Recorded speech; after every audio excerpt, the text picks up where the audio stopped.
very few people even want to attain the salvation. So, what to speak about being eligible for liberation? We have to understand the difference. The salvation means getting rid of all the sins, and liberation means getting rid of repeated cycle of birth and death. And there is actually something beyond salvation and liberation. It's called Pancham Mahapurushartha Sri Krishna Prem, or having that loving devotion towards the divine lotus feet of Sri Radha Govinda Dev.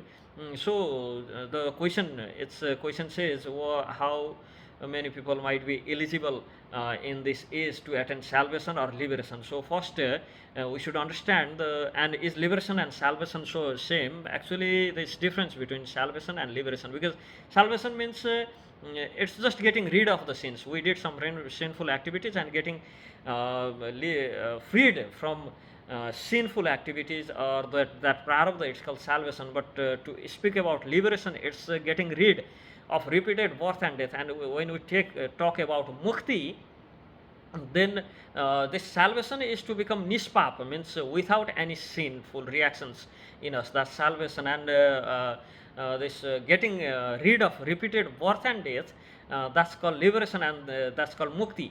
So mukti is of different kinds, starting from sayujya to salokya, sharupe, etc., etc. So basically, how many people are, like, what amount of people are eligible in this present scenario to attain salvation or liberation? Then Krishna says in Bhagavad Gita, first of all, we should think that people are not even aware that they are doing the sin. So there's very less people, very few people who attain to salvation. Those who don't even have the concept those who don't even know the concept of liberation already, the mukti.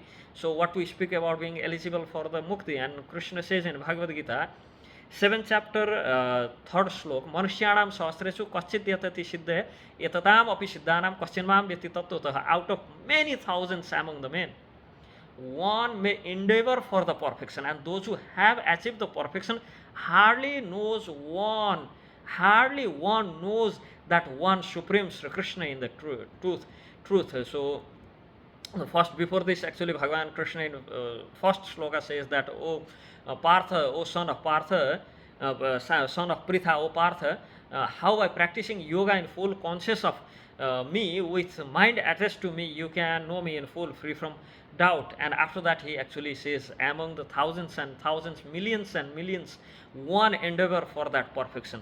And among thousands of them, those who actually get that perfection, one may get the liberation.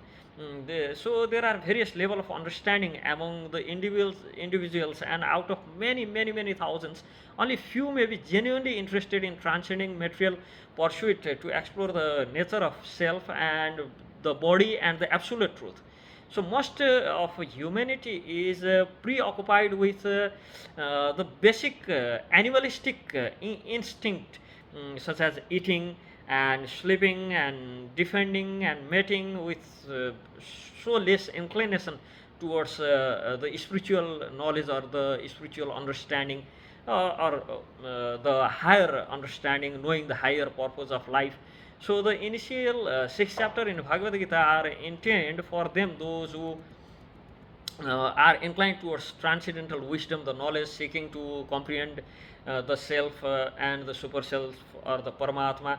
The Atma is self, and the super self or super consciousness I am mentioning as is Paramatma, the source of the consciousness, or the source of the Atma. And that Paramatma is in Sakshi Bhav, means he is witness for every activities we perform. So the process of realization through the path of knowledge, Gyan Yoga, meditation, the yoga meditation called Dhyan Yoga, and discrimination between self and the matter.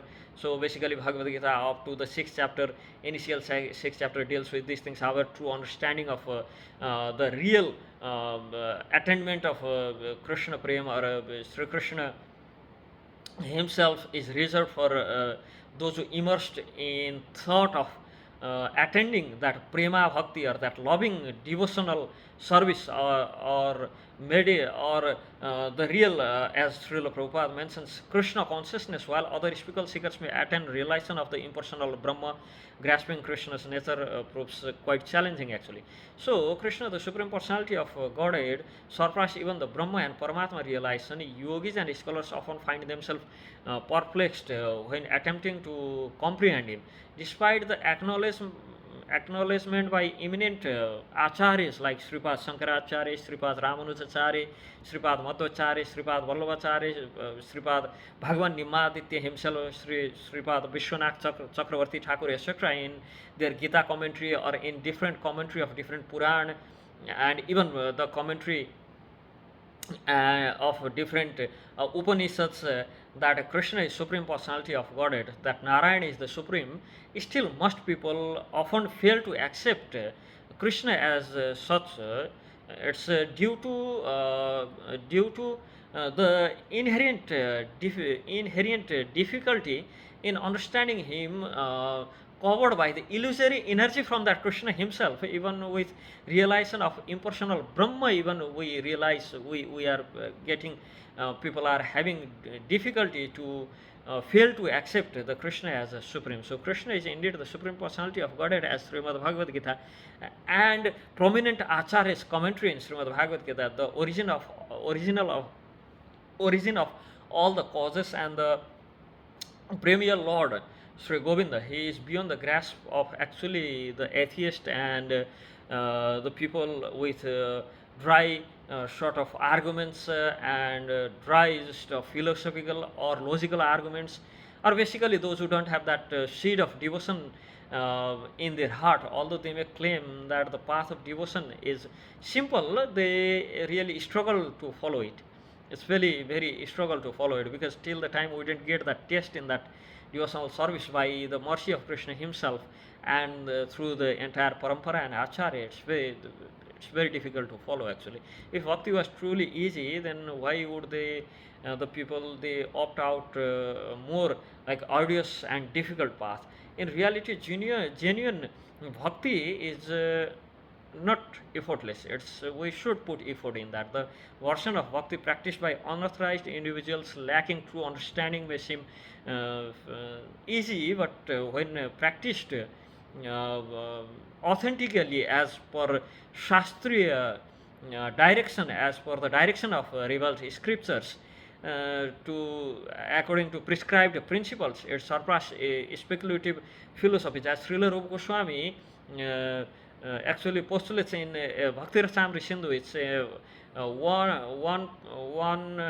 first, it's in 101 that Shruti Smriti Puranadi Pancharatra Vidimbina Aikantikir Hare Bhaktir Utpatayeva Kalpatehe, means devotional service of the Lord that ignores the authorized Vedic literatures like Upanishad, Purana, and Narada Pancharatra is simply an unnecessary disturbance in the society. We should be very careful with this specific point, that devotional service of the Lord that ignores the authorized Vedic literatures like Upanishad, Shruti, Smriti, Puranadi, Pancharatram Vidimbina, Shrutihi, Smritihi, Upanishad, Purana, Narada Pancharatra, etc. It's just simply Utpatayeva Kalpate. That's unnecessary disturbance in the society. Although realization of Brahma, Paramatma is equally the truth and the highest, as Srimad Bhagavat Mahaprana says, Brahmeti Paramatmeti Bhagavan iti sabdati. It is not possible for Brahma realized impersonalist or the Paramatma realized yogi to understand that Bhagavan iti sabdat, that Sri Krishna himself. It's not that easy, the Supreme Personality of Godhead as the son of Mother Yashoda, as charioteer of Arjuna, because even the great demigods, Lord Brahma himself and Indra himself confuse Krishna. That Muhyanti Yatsura, actually they get Muhyanti, Mohit, means they get enchanted and they actually get confused. So Mam Twa Vedana Kaschana, no one knows Krishna himself, him as he is, as Krishna himself says. And if one does know him, then Saha Mahatma Sudurlabha. Those who know Krishna as how he is, so Mahatma Sudurlabha, that sort of Mahatma means the learned person is very rare. So such a great soul are very rare. Therefore, unless one practice devotional service to the Lord, or try to serve him, one cannot know Krishna as his real tattva, Krishna tattva, even though one is greatest scholar or philosopher. Only the pure devotees can know something of the this inconceivable transcendental qualities in Krishna. He is being the full cause of all cause. Govindam Adi Purusham Tamaham Ishvara Parama Krishna Sarva Karana Karanam, that he is cause of all cause, and his omnipotence and opulence and his wealth, his fame, his strength, his beauty, his knowledge, and the renunciation, because Krishna is benevolently inclined towards his devotees. He is the Lord of he is the last word in Brahma realizing that the devotee ones can realize him as he is. Therefore it says that Ataha Sri Krishna Namadi, it says in Bhakti Rasamrita Sindhu by Srila Rupa Goswami Pada 1, 2, 2, 2, 3, 4, 234 verse, that Ataha Sri Krishna Namadi न भवेद ग्राह्यम इंद्रिय seven मुखे ही जिह्वादो स्वयं एव स्फुरेत तदा. Means that no one can understand the Krishna as he is by the blunt material senses. Atah Sri Krishna Navadi na bhavet graham indriyai. By these material senses, we cannot understand the supreme personality of Godhead Sri Krishna, but he reveals himself to the devotees. Being pleased, how he reveals? Being pleased with them for their transcendental loving service unto him. That's how he reveals when he sees that we are so much in love with him. We are rendering that devotional service to him, so he will actually reveal to us. So basically although the question was how many people might be how many people they are eligible to attain salvation and liberation. Basically to attain salvation it's very rare, and to understand about the liberation it's more difficult, and to attain it is not that easy. So the easiest way, so it's very rare, as manushyanam shastresu kaschidyattati siddhe yatatamapi siddhanam kaschinmam veti tattva.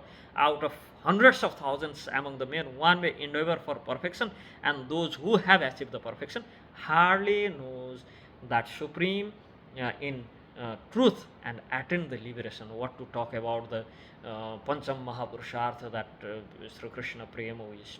It's very, very, very rare. But we are so lucky that in this human form of life we can achieve that.